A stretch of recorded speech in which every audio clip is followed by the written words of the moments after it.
Welcome back to the world of boxing. In boxing, it is a very rare sight for a fighter to struggle against an opponent who is smaller than himself. But these fights do take place. The bulk of the fights in which a difference in weight can reach 20, 30, or even 50 kilograms takes place in the super heavy categories. In this video, we will see how fighters who are much smaller than their opponents won by knockout.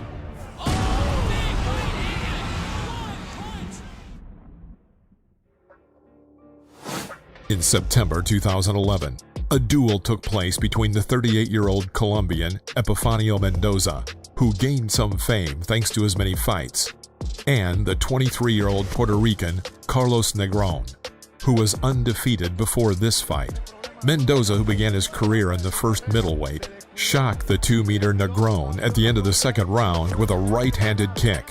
For a minute break, the Puerto Rican was unable to come to his senses. En el asalto, así que no puede descuidarse porque esos volados de derecha. Dice que quiere pelear, pero está en malas condiciones, innecesario. Ahí está tratando de sacar cría, agarrándose, pero luce mal, muy mal. Le va a dar otra oportunidad, queda un minuto todavía. Ahí está cogiendo. In the third round, he was knocked down twice. The referee finally stopped the match, fixing a victory for Mendoza.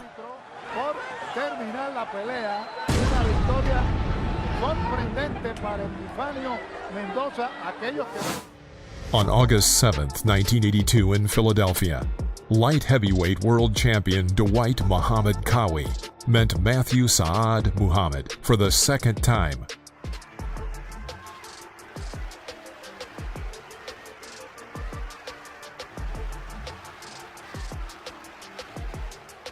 Qawi knocked out Muhammad in the 6th round and defended his champion titles.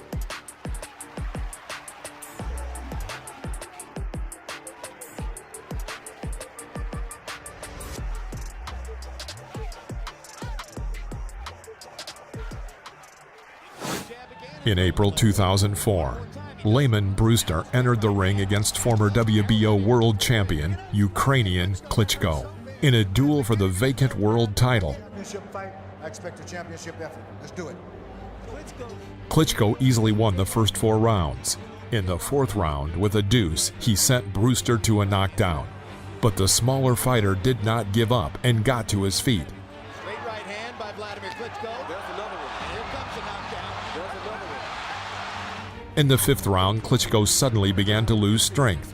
Brewster sensed this and began to beat him. Toward the end of the round, the referee went against the rules and counted a standing knockdown against the Ukrainian. Is that a standing 8 count? Yes, Klitschko is dead. He's tired. He has no punch power. His legs are gone.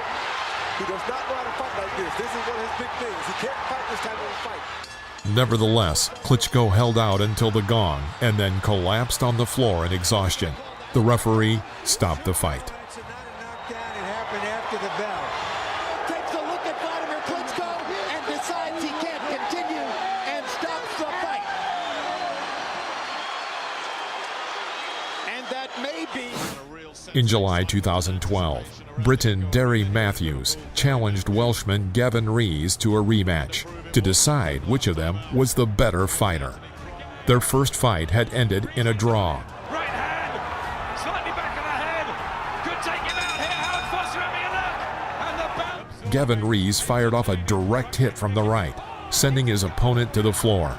The referee stopped the fight. He's ankle tripped on the ropes. I'm not sure he's going to make the count. Derry Matthews was so brave, so valiant, but Gavin Rees retains his European title as The 14th fight in the career of Mike Tyson took place on December 6, 1985 at the Felt Forum, New York. His opponent was 29-year-old Sammy Scaff from Ashland, Kentucky, who weighed 113 kilograms and a height of 198 centimeters. Before meeting with Tyson, he had fought 19 times, winning 13 and ending 11 of them early. Despite the fact that Sammy was almost a cut above Mike and his hands were almost twice as long, he managed to miss a powerful jab in the middle of the ring. Sammy walked away to the ropes, trying to fight back with sluggish blows, but Mike did not stop. In one of the corners, Tyson, clearly aiming, ducked under his opponent's right blow and again hit him with his crown left to the side of the head.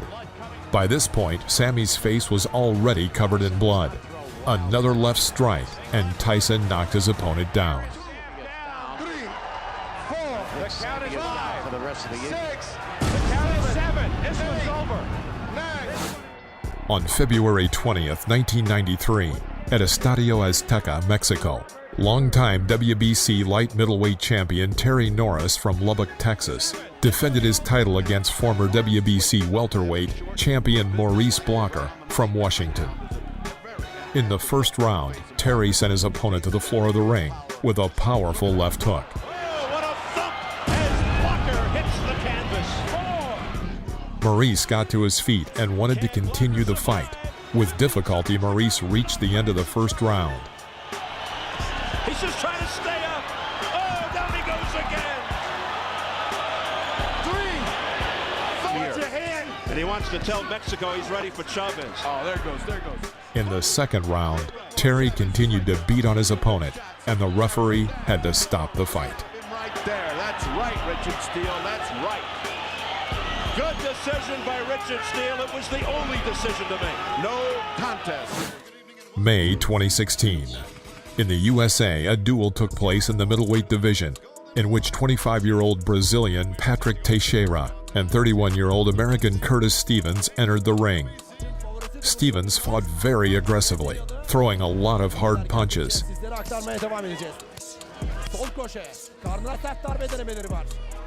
And in the second round delivered a powerful blow, knocking Teixeira to the floor of the ring. The Brazilian boxer managed to get up, but looked shocked, and the referee decided to stop the fight.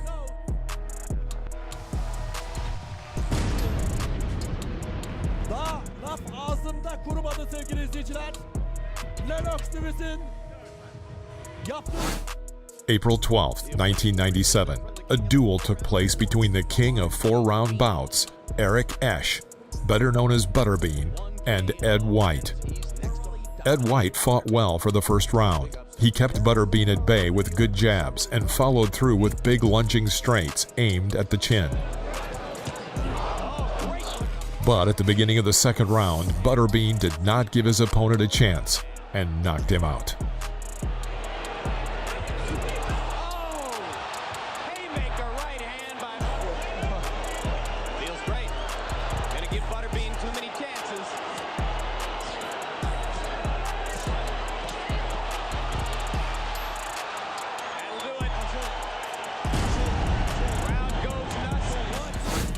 2008, Las Vegas. Monty Barrett and Ty Fields met in the ring.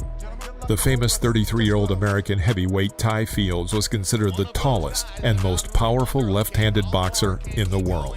Fields' rival was former contender for the WBC and IBF heavyweight titles, 36-year-old American Monty Barrett.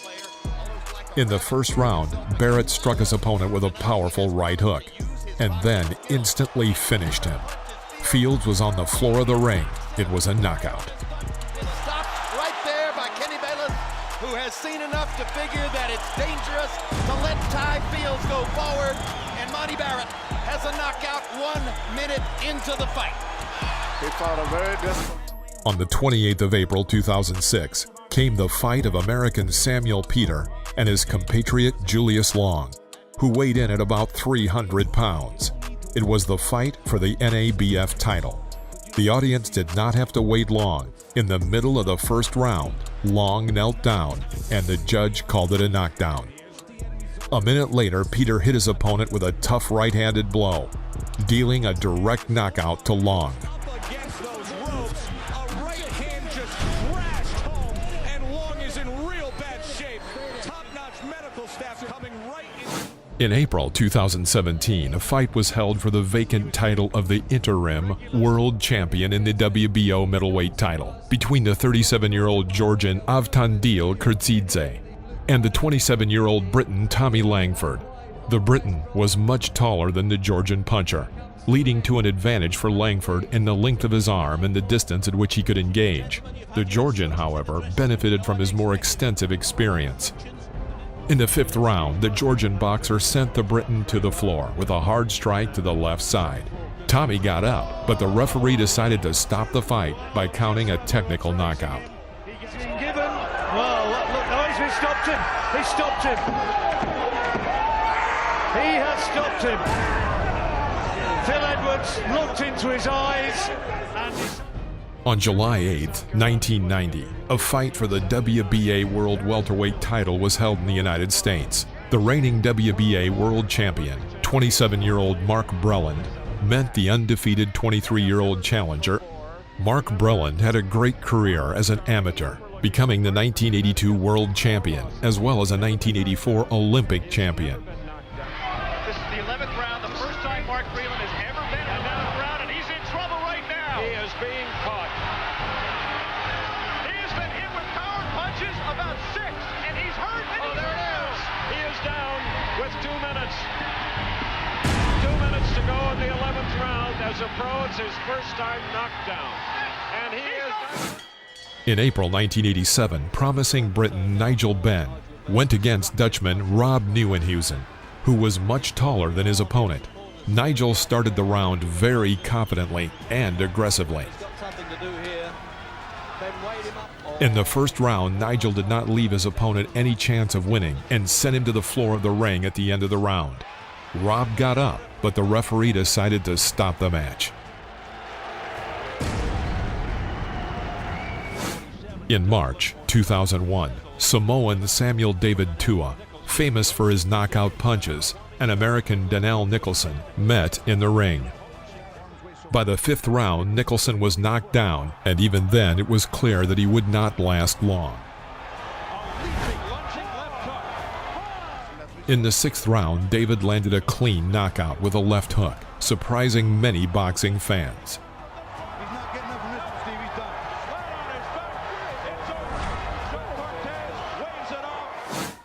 August 14, 2015, in Melbourne. The holder of the WBC and WBA heavyweight titles, Australian Lucas Brown, met with the American Julius Long, who is 7 feet tall. For a long time, Brown struggled to get close to his taller opponent. It was only in the 8th round that he managed to send a tired Long to a knockdown. Punching it well, and down he goes. Finally, 1 second before the end of the 9th round, he landed a knockout. Right on the bell, and he won't be getting up from that one. He said no count, he's out, he's gone. In October 1987, a fight between 2 undefeated boxers took place. The absolute world heavyweight champion Mike Tyson versus Olympic champion Tyrell Biggs, who had defeated Lennox Lewis and Mike Tyson once before in 1984 quarterfinals. This fight against Tyrell Biggs was Tyson's dream come true in 1987. Mike wanted to prove to everyone that he too could represent America at the Olympics and decided to punish Tyrell Biggs. Biggs hoped to beat Tyson with his quick movements and jabs, but Tyson blocked every attempt. And working a jab like Kevin Rooney stated. In the 7th round, Mike struck with a left hook, and Biggs fell to the canvas. After continuing the fight, Mike attacked his opponent and left him no chance. He has no legs at all. And 10 seconds to go in a round. There's a left hand. He's down again. It's over. Immediately after, Tyson said, "I could have beat Tyrell Biggs in the 3rd round, but I wanted him to remember my blow, and this night for a long time." Starts to hang on to Tyson. That we have to say it's what broke him down. Was it just constantly the pressure? body punches? When I was hitting him with body punches, and I heard him, actually he was crying in there, making women gestures like, I can't find it, but I knew that he was breaking down soon. You're saying that Biggs was crying when you hit him? Yes. When did that happen? And perhaps the 4th round on. In November 1970, a fight took place between Joe Frazier, who at the time held the title of Absolute World Heavyweight Champion, and Absolute World Light Heavyweight Champion Bob Foster. By the 2nd round, Frazier had knocked out his opponent. Hit with a paralyzing champion. Joe Frazier moves in to finish it. paralyzing punches by champion Joe Frazier. A dynamite left hook and Bob Foster. In May 2000, champion Roy Jones Jr. entered the ring against Richard Hall. It was one of Jones's most controversial fights. He twice knocked the enemy down.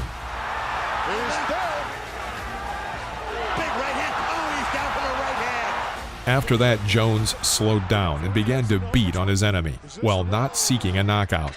He had a large percentage of net hits.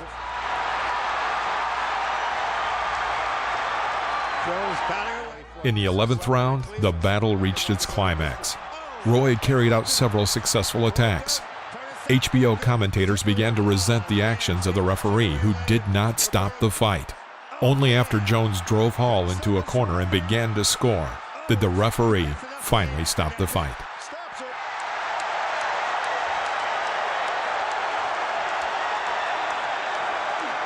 Ladies and gentlemen, Richard Hall has taken a tremendous beating. On July 4th, 1919, at the Bayview Park Arena, Toledo, Ohio, the World Heavyweight title fight between Jack Dempsey and Jess Willard took place. In those days, fighters fought with 5-ounce gloves, which only barely performed their function. It would not be a stretch to say that these fights were almost with bare fists. For Willard, this fight was only his second defense of the championship belt, and he believed that his advantage of 26 kilograms would be very significant. Indeed, when comparing the two fighters, the champion looked like a giant who would now crush his opponent without even noticing him.